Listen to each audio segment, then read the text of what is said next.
RM39 classes YouTube में आप सभी का हार्दिक स्वागत है।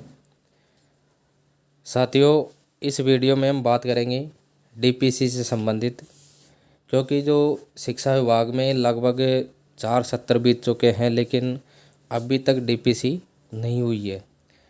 तो कई बार खबरें आती है कि इस बार जो वरीयता सूची है वो बनाई जा रही है या फिर नए नाम जोड़े जा रहे हैं, संशोधन हो रहा है, सूचियाँ तैयार हो रही है।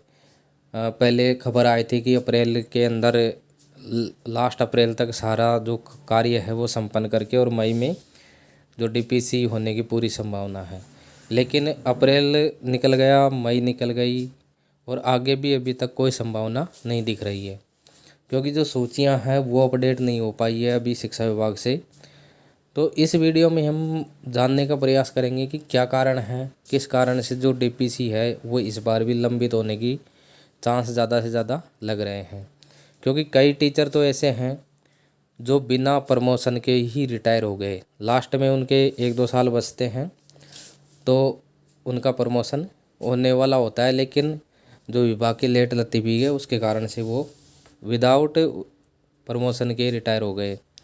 तो साथियों, ये बहुत बड़ी विडंबना है शिक्षा विभाग में कि जब व्यक्ति का प्रमोशन होता है तो आदमी उस स्थिति में पहुंच जाता है कि वो प्रमोशन को भी फॉरगो कर देता है कई बार तो, क्योंकि टाइम से होता नहीं है, टाइम के बाद में प्रमोशन करते हैं और टाइम के बाद में भी क्या, बहुत ज़्यादा टाइम ख़राब करने के बाद में प्रमोशन होता है, तो वो भी नहीं हो पा रहा। अब 4 सत्र बीत गए तो प्रमोशन नहीं हुआ है।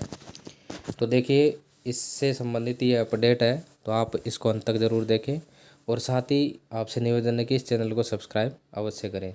तो देखिए, शिक्षा विभाग 4 सत्र से डीपीसी नहीं, हज़ारों शिक्षक प्रमोशन लिए बिना हो रहे हैं सेवानिवृत्त। तो नई सरकार से आस लगाई है इन्होंने। तो देखिए साथियों, शिक्षा विभाग में 4 शैक्षणिक सत्रों से डीपीसी की प्रक्रिया नहीं हुई, हज़ारों शिक्षक बिना प्रमोशन के सेवानिवृत्त हो रहे हैं। ताज़ा उदाहरण, कुछ दिनों पहले शारीरिक शिक्षकों की प्रमोशन लिस्ट में सामने आया था और लिस्ट में 82 नाम वे भी थे जो 22 साल पहले रिटायर हो चुके थे। अब देखिए, जो शिक्षा विभाग की जो सूची आई थी उसमें कितना त्रुटि रही कि लिस्ट में 82 नाम वो थे जिनका 22 साल पहले रिटायर हो गए थे, वो उनका भी उसमें नाम था। दरअसल प्रदेश में शिक्षकों के प्रमोशन 5 साल से अटके हुए हैं और इसके पीछे 3 मूल वजह बताई जा रही है। 3 मूल कारण इसमें बताए गए हैं, तो हम जानते हैं कि वो 3 मूल कारण कौन से हैं जिससे डीपीसी अटकी हुई है। तो पहली वजह है इसमें, स्कूल दफ्तरों में प्रमोशन के बाद समकक्ष पोस्ट खाली नहीं है। कि स्कूल में या दफ्तरों में प्रमोशन के बाद में जो उसके बराबर की जो पोस्ट है वो खाली नहीं है, कारण एक। कारण दो, पात्रता सूचियाँ तैयार होने में ही 1 से 1.5 साल लग रहा है, कि जो पात्रता सूची है वो तैयार होने में 1 से और 1.5 साल लग रहा है। तीसरा कारण यह है कि सूचियाँ तैयार भी हो जाए तो निदेशालय स्तर पर ऐसा कोई सिस्टम नहीं है कि सूचियाँ समय रहते अपडेट हो जाए। ये 3 कारण बताए गए हैं। तो पहला कारण तो इसमें कि समकक्ष पद खाली नहीं है, तो क्योंकि 50% जो पद हैं वो इससे प्रमोशन से भरे जा सकते हैं, लेकिन शिक्षा विभाग डीपीसी कर नहीं रही। तो हालांकि ये बहुत ज़्यादा समस्या वाली बात नहीं है, लेकिन जितनी पोस्टें खाली है उसके अनुसार तो प्रमोशन हो ही सकते हैं। दूसरा कारण ये है, बता रहे हैं कि जो पात्रता सूची तैयार होने में 1 से 1.5 साल लग रहा है। तो अभी फ़िलहाल शिक्षा विभाग का ऐसा कोई सिस्टम नहीं है, या फिर ऐसा जो अधिकारी हैं उनका रवैया ऐसा है कि लोगों को कई बार तो पता नहीं चलता, न कोई उनका टाइमिंग रहता है कि आप जो पात्रता सूची में अपना नाम जुड़वा सकते हैं, संशोधन कर सकते हैं। कोई टाइम टेबल नहीं है। आपने यदि फॉर्म दे दिया तो पता नहीं वो 1 साल 1.5 साल तक आपके पड़ा रहेगा वहाँ पर, उसको कोई सुनवाई करने वाला नहीं है। और यदि आपको मान लो फॉर्म को आपने वहाँ से डीओ से लिस्ट उसमें एंट्री करवा के भिजवा दिया, तो जो महानिदेशक स्तर पर है वहाँ पे आपका फॉर्म वैसे ही पड़ा रहेगा, तो वो 1 से 1.5 साल तक उसमें कोई आपके फॉर्म की सुनवाई नहीं हो रही है। तो 1 डेढ़ साल तो उसमें ही लग रहा है कि पात्रता सूची तैयार होने में। पात्रता सूची तैयार हो गई तो उसमें 99% चांस ये रहते हैं कि वो सही हो, लेकिन 1% उसमें गड़बड़ियाँ आ जाती है तो उसको सही कराओ, फिर उसमें टाइम लग जाता है। तो 1 से 1.5 साल में यदि आपका पात्रता सूची में नाम जुड़ गया तो उस तीसरा कारण ये बताया है कि निदेशालय स्तर पर ऐसा कोई सिस्टम नहीं है कि सूचियाँ समय रहते अपडेट हो जाए। तो आपने मान लो 1 डेढ़ साल बाद में पात्रता सूची तैयार हो गई, लेकिन जो निदेशालय स्तर है वहाँ से ऐसा कोई सिस्टम अभी तक शिक्षा विभाग ने नहीं किया है कि जैसे ही सूचियाँ पात्रता सूची तैयार हो गई, तैयार होने के बाद में उनको अपडेट कर दिया जाए। इसका भी कोई फिक्स टाइम टेबल या कोई समय निर्धारित नहीं है। तो इन 3 वजहों से जो डीपीसी है वो बिल्कुल पिछड़ गई, 4 सत्र हो गए।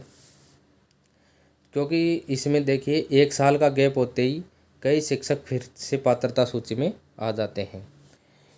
अब 1 से 1.5 साल का टाइम शिक्षा विभाग पात्रता सूचियां तैयार करने में लगा रहा है। अगली बार जैसे ही पात्रता सूचियां अपडेट करने का प्रयास करते हैं तो कई शिक्षक दोबारा से पात्रता सूची में आ जाते हैं। तो ये कार्य समय के अनुसार किया जाए तो जब तो बैठ जाए, लेकिन फिर वो लंबित चल जाता है, फिर उनकी पात्रता सूचियाँ तैयार करवाओ, फिर अपडेट करवाओ। तो इस प्रकार से कई मामलों में कोर्ट में भी केस चल रहे हैं। नतीजन प्रदेश में तृतीय व द्वितीय ग्रेड यानी थर्ड ग्रेड और सेकंड ग्रेड पंचायती राज के 25 से 27 हज़ार शिक्षक प्रमोशन के इंतज़ार में है। तो 25 से 27 हज़ार के बीच में थर्ड ग्रेड सेकंड ग्रेड के जो टीचर हैं जो प्रमोशन से वंचित हैं, जिनका प्रमोशन आज तक नहीं हुआ है। तो इसमें जो कोर्ट में भी प्रभावी कोई पैरवी नहीं है। कई मामले कोर्ट में हैं। ये केस पात्रता सूची में नाम नहीं आने, वहाँ सूची में जन्मदिन रिकॉर्ड गलत दर्ज करने, किसी के नियम विरुद्ध प्रमोशन, किसी संवर्ग की पोस्ट खाली होने और प्रमोशन का समय पूर्ण होने को लेकर है। इनमें विभाग की ओर से कोर्ट में प्रभावी पैरवी नहीं करने की वजह से कमोबेश हर संवर्ग की डीपीसी अटकी हुई है और शिक्षक और शिक्षा अधिकारी बिना प्रमोशन पाए रिटायर हो रहे हैं। तो देखिए जो कोर्ट में केस चल रहे हैं उसमें भी शिक्षा विभाग है वो खुद की तरफ से प्रभावी कोई पैरवी नहीं कर रहा है। वो ध्यान ही नहीं दे रहा है कि इसमें जो शिक्षा विभाग के जो टीचर हैं वो कितने परेशान हैं। क्योंकि आदमी जब नौकरी करता है, प्रमोशन की बात अलग है, लेकिन छोटी मोटी बात ये नहीं है। वेतन पाना सब कुछ नहीं होता, लेकिन एक पोस्ट से आदमी थर्ड ग्रेड से मान लो तृतीय श्रेणी का शिक्षक है और वो तृतीय श्रेणी से रिटायर होता है तो अच्छा नहीं लगता। अगर वो सेकंड ग्रेड में मान लो लास्ट में जा कर के उसका प्रमोशन होता है फिर भी ठीक ठाक है, क्योंकि पद का भी बहुत महत्व है। तो कई सारे कारण हैं इसमें डीपीसी नहीं होने के। तो साथियों ये अभी की अपडेट है, ये समाचार उठा है, मुद्दा उठा है। तो 3-4 कारणों की वजह से डीपीसी नहीं हो पा रही है। पिछली बार आया था कि भाई अप्रैल या मई के अंदर जो डीपीसी का कार्य है वो चल रहा है तो होने की संभावना है कि सूचियाँ तैयार हो सकती है, लेकिन ऐसा अभी तक कुछ हुआ नहीं है। तो आगे देखते हैं कि जो नई सरकार है वो चुनावों के बाद में किस प्रकार से एक्शन करती है, क्या क्या फैसले लेती है। तो अब ये तो भविष्य के गर्भ में ही छिपा हुआ है। तो साथियों ये थी अपडेट डीपीसी से संबंधित।